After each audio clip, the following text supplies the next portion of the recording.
अशाच पारंपरिक आणि गावरान रेसिपीज पाहण्यासाठी आपल्या चॅनलला सबस्क्राईब करा, सोबतच बेल आयकॉनही दाबा. नमस्कार मित्रांनो, स्वागत आहे तुमचे आपल्या तृप्ताई किचनमध्ये.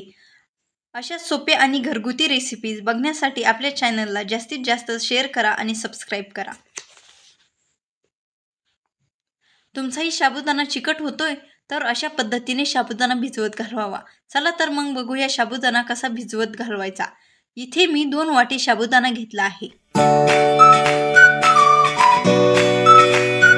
सर्वप्रथम हा साबुदाणा 2 पाण्याने हलकासा धुवून घ्यायचा.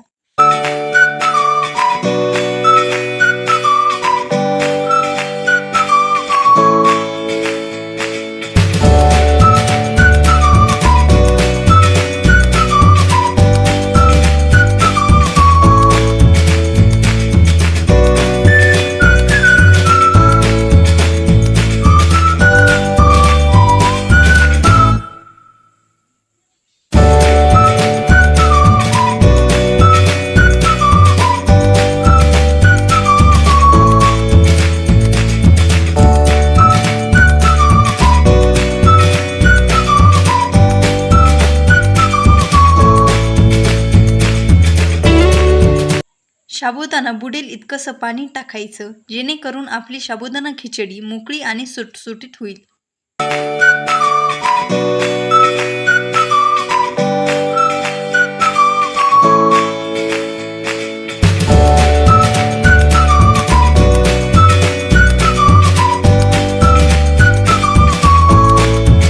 गॅसवरती ठेवायची कढई, त्यात टाकायचे तूप. तूप गरम झाले की त्यात टाकायचे बटाट्याचे छोटे छोटे काप.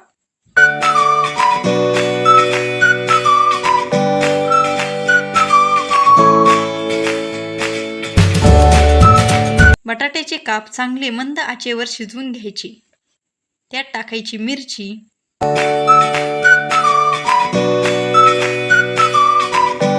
मिरची चांगली परतवून घ्यायची.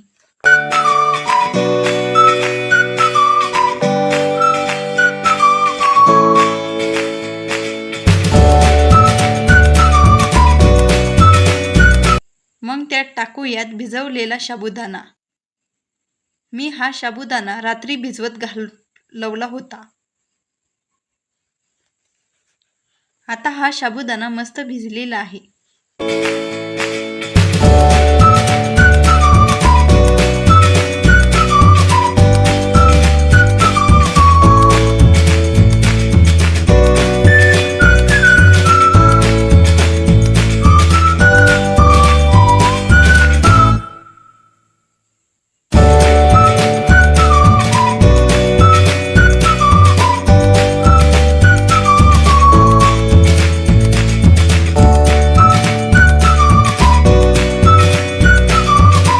आता त्यात टाकायचे शेंगदाण्याचे कूट,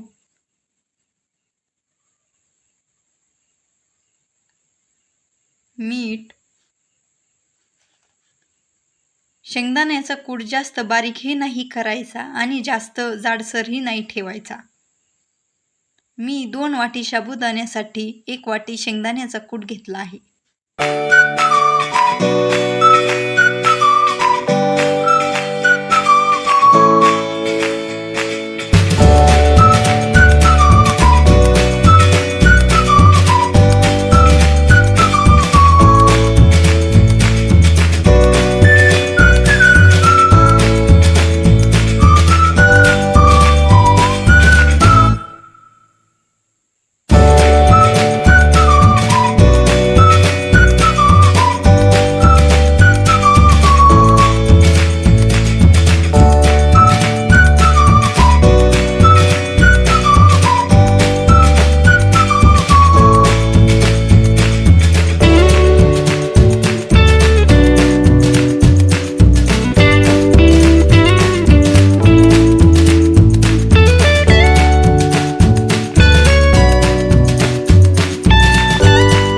कमी गॅसवर साबुदाण्यावर 10 मिनिट झाकण ठेवायचे आहे, जेणेकरून साबुदाणा वाफळला पाहिजे आणि शिजला पाहिजे.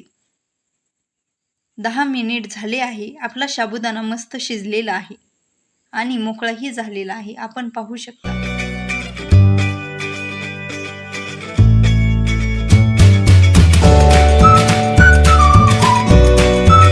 तयार आहे आपली साबुदाणा खिचडी.